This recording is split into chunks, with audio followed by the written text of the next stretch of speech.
Baik Bapak sekalian para kaum muslimin yang berbahagia. Bicara tentang makanan sehat ya, atau meningkatkan atau bagaimana menjaga imunitas kita dengan baik dan benar. Sesuai dengan kaidah-kaidah yang ada pada Al-Quran dan sunnah-sunnah Nabi kita alaihi salatu wassalam. Maka sebenarnya hal-hal tersebut ini sebenarnya gampang sebenarnya, gampang, mudah. Kalau boleh saya katakan mudah ya. Ibnu Katsir rahimahullah yang kita kenal dengan tafsir Ibnu Katsir ya, menyebutkan bahwa ayat yang sering kita baca dalam surat Al-A'raf ayat 31 yang bunyinya wa kulu washrabu wa la tusrifu. Makan dan minumlah kalian tapi jangan berlebihan. Ibnu Katsir menyebutkan ada 50% kandungan ilmu pengobatan atau kedokteran ada pada ayat tadi.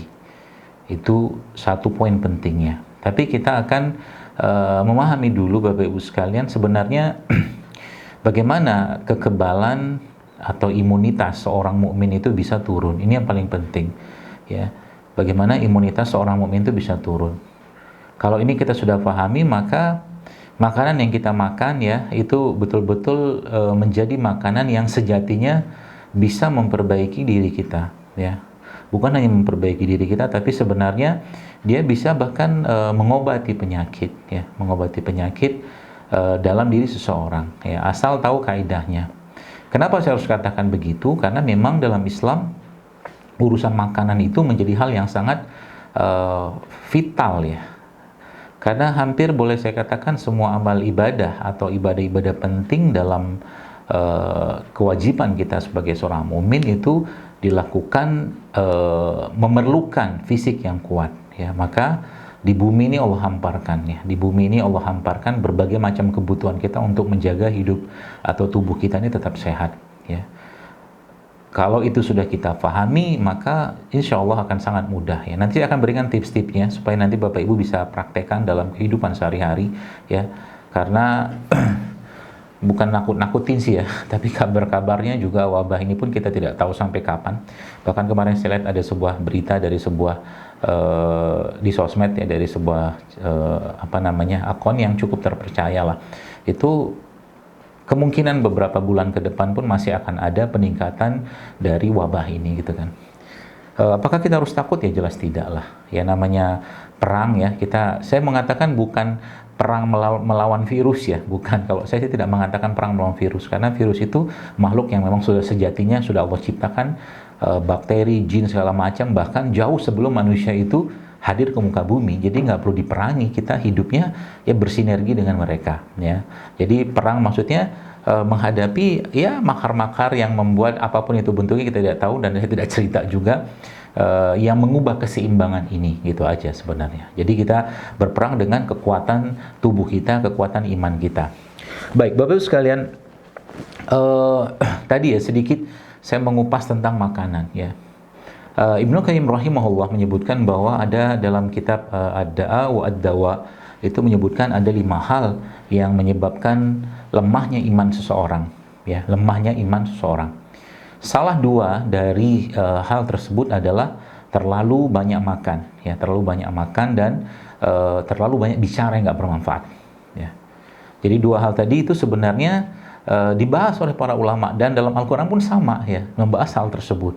Yaitu sebabnya kalau kita lihat penyakit-penyakit, kalau kita lihat mungkin kita sedikit mundur ya ke zaman keemasan Islam ya, peradaban generasi emas Islam yang hampir 1300 tahun Islam memegang peradaban dunia dengan kebaikan, dengan kedamaian, kesejahteraan.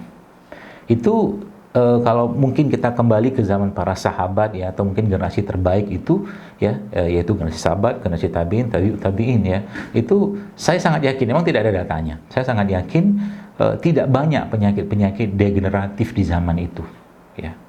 Degeneratif itu stroke, darah tinggi, kencing manis ya, seperti itulah, atau penyakit jantung, atau penyakit-penyakit yang sebenarnya penyakit tadi muncul gara-gara apa? Gara-gara berlebihannya seseorang dalam urusan makan. Salah satunya itu, salah satunya. Banyak lagi penyebab yang lain. Ya, saya melihat itu ya. Jadi fenomena-fenomena berlebihan ini sebenarnya menjadi suatu masalah besar ya. Artinya apa? Makanan yang dimakan seseorang itu Bapak Ibu sekalian itu bukan cuman berefek ke tubuhnya, katakanlah dalam meningkatkan imunitasnya kalau seandainya dimakan dalam jumlah yang proporsional. Tapi justru malah kalaupun yang dimakan itu baik ya, yang dimakan itu baik, dan jika berlebihan saja, contoh mungkin kurma baik, tapi ketika orang suatu hari makan kurma 1 kilo, yang mungkin madu 1 liter, masalah juga buat badannya, kan gitu ya. Nah, makanya dalam Islam konteks makan tuh kan dijelaskan oleh Nabi kita SAW. Nabi menjelaskan bahwa sepertiga untuk makan, sepertiga untuk minum, sepertiga untuk udara. Ini kita pakai pedoman ini saja, Bapak Ibu sekalian, sebenarnya sudah sangat luar biasa, ya, sangat luar biasa badan kita. Artinya apa? Makan bukan untuk kenyang. Itu yang poin paling pentingnya. Makan bukan untuk kenyang. Tapi maka mungkin kalau Bapak Ibu lihat dalam pelajaran ilmu orang-orang yang lagi bodybuilding atau apa segala macam, atau mungkin mau lose weight atau kehilangan atau mengurangi berat badan, ada satu kaidah yang mereka sebut dengan kalori defisit. Jadi kebutuhan rata-rata manusia dewasa satu hari, seingat saya itu sekitar 2000 sampai 2200. Kalau itu dikurangi 500 sehari, katakanlah dia nggak makan sampai jumlah itu, maka subhanallah, masya Allah, ada bagian tubuhnya dipakai sebagai bahan bakar ya.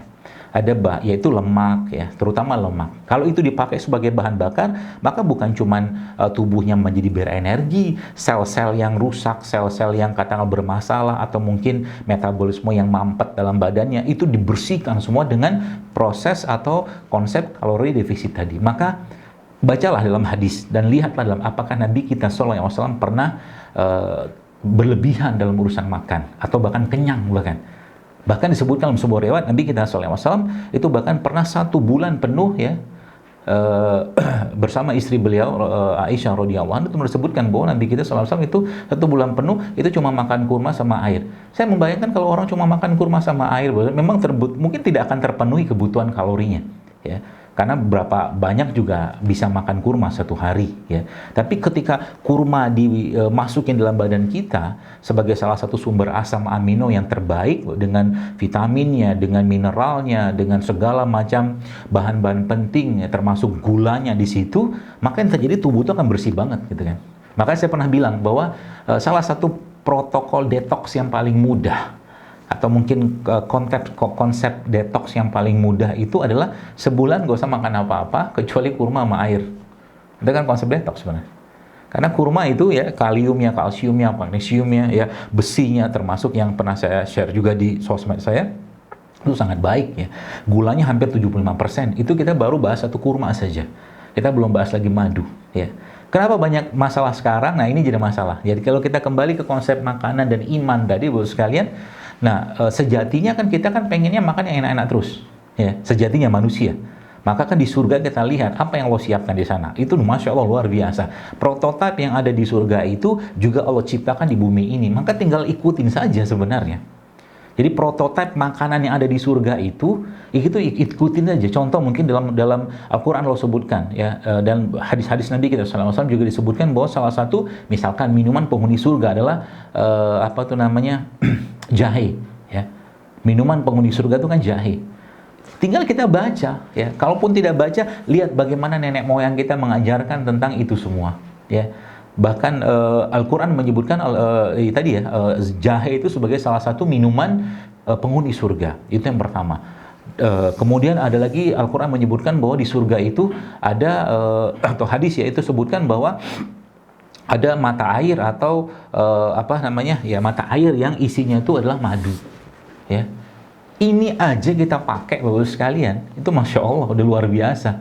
Atau mungkin juga kenapa sampai ada perimbangan buah tin sama buah zaitun, tin sama zaitun, itu pernah disebutkan penelitian di Jepang ya, pernah saya baca, itu ternyata perbandingan antara tin sama zaitun disebutkan dalam Al-Quran itu berbanding 1/6.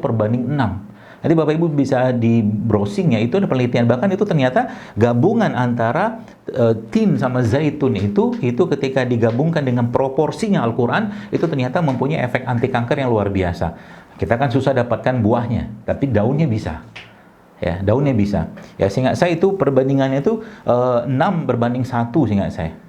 Ya, zaitunnya itu ada 6, zaitun ada 6, tinnya itu seingat saya ada 1. Nanti kita coba buka lagi ya. Jadi kurang lebih itu perbandingan yang ternyata paling luar biasa dalam bahkan menekan pertumbuhan sel-sel kanker. ya. Nah, jadi subhanallah Bapak sekalian ya, apa-apa yang ada di surga tadi sebenarnya sebagian prototipe itu ada di bumi ya.